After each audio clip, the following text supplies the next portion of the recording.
Hello, and welcome to the Week 2 version of the Monster Pod here on thelines.com. Steven Anders, Matt Brown, joined this week by Connor Allen of 4 for 4. You got to go check out their great work over there. Tampa Bay Bucks and the Detroit Lions. This is out to 7.5 now in favor of the Lions at home over the Bucks. 51.5 is our total. Steven, we're dealing with some cluster injury situation there for the Bucks, so this thing pushed all the way from 6 out to 7.5. That is a significant move here in the betting markets.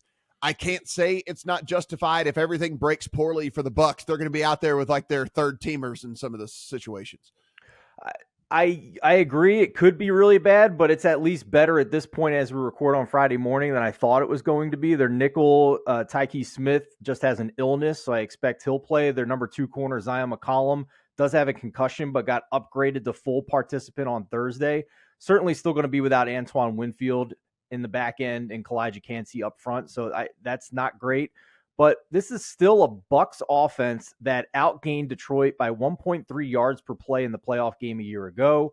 They were tied going into the fourth quarter, wound up losing by 8 because of a couple Baker interceptions. Now fast forward to this year, and are the changes positive or negative for the Bucks offense? I'm not making sweeping assessments on what they did against a putrid Washington secondary. That's not my takeaway. My takeaway is what they did schematically. They increased their pre-snap motion by 32% in week 1. One of only 3 teams in week 1 to do that, more than 30% from last year. They also threw it on first down 68% of the time. That was top 5 in the league. Now you look at potential matchups here. Cooper Kupp last week, 14 of his 21 targets came from the slot. Chris Godwin played more slot snaps than out wide in week 1, something he only did once all of last year. And even though we had some optimism about the Detroit defense coming into the season, I certainly didn't walk away more confident last week when they had an opportunity to just manhandle a completely depleted Rams offensive line and did not do so. They finished 17th in pressure rate.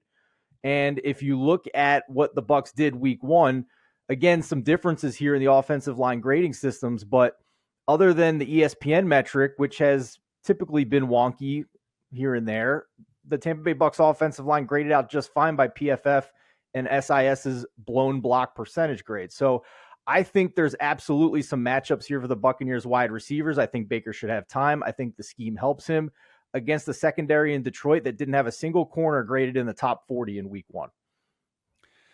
Connor, I missed out on the best of the number from a total standpoint. I actually think there are probably going to be some points in this thing. It was at 49 when it opened. I didn't pull the trigger. I agree with the move up to 51.5. Now it might be just a little bit too much for me to get involved with.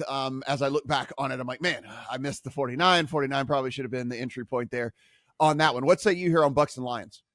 Yeah, in an NFL where points are hard to come by and yards are hard to come by, I think that this game is going to save us this week. I'm really excited here. I think we're going to see a lot of points. I think from my standpoint, I think you're right in terms of the total. 51.5 is a bit rich. I think at this point, the pivot is to props. I think Goff overs, Jamison Williams, we saw him play over 90% of the snaps for the first time ever and looked awesome. They're running him on drag routes. They're getting him into space. I think that type of upside is massive for a guy like Jamison Williams, and we saw crushed against a Tampa Bay secondary, as you mentioned. It's a little bit beat up. And overall, I mean, even if they're not, like we saw Goff last year throw over 353 and 287 against Tampa team that I think is relatively similar. Godwin over, as you mentioned, he played a lot out of the slot. They got ripped for 14 receptions for 123 yards last week out of the slot. So I think there's a lot of possibilities on overs, and that's probably where I'm going to turn my attention to in the prop market instead of the direct total on the game. Yeah, I know a lot of people turn their nose up when we say stuff like this, but listen, it's the way that people want to bet, and it's fun. Where this seems like the perfect kind of same game parlay like game, right? Oh, yeah. Like you just like go in, you put 3 or 4 together, you tell a story with, okay, this is going to be a high scoring game, and this team's going to win, and then you tell that story. It seems like kind of like the perfect situation for that. Yeah, no, 100%. And I mean, you can play alternate overs here because again, if there's a little bit of back and forth here, I think that, something like Goff 300 plus, maybe Godwin 75 plus, and even, again, like either team to win, I think is fine because this game, just like neither defense. And I thought Steven brought up a great point about this Lions defense that they keep putting like Band-Aids on the secondary and it just never works. Like they're ripped right off immediately. Yeah. And everyone wants to project them to be better, but the reality is their defense isn't very good at this point, it seems like. So I do think though that the pressure rate against the Rams being so low was probably partly due to Stafford just getting the ball out ridiculously fast because he knew that they couldn't like run the ball or could pass protect at all. So they just had Cooper Kupp running short routes basically the entire time. So I do think that the Lions pass rush should be a little bit better than they were against the Rams, but we'll see. Again, still TBD. Guys, had a pretty good week 1, so hopefully we can continue on here in week number 2. Connor, do appreciate you being here as well. Of course, check out their great work over at 4 for 4. Awesome stuff over there, not just from a betting standpoint, from fantasy standpoint, DFS standpoint. Be sure and take in all of their great work.